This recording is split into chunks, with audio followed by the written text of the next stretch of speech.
Sebetulnya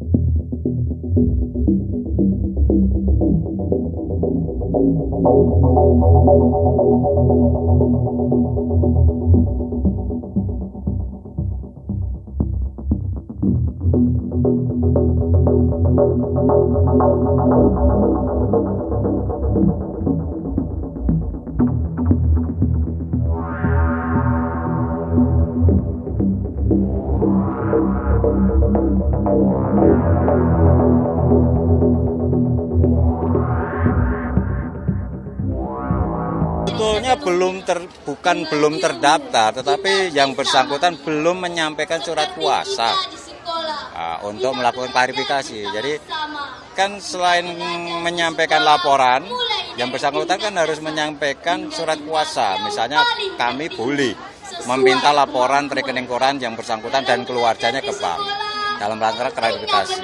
Yang bersangkutan tidak menyampaikan itu. Jadi kami menganggap laporan yang bersangkutan itu LHKPN yang bersangkutan itu belum lengkap. Begitu.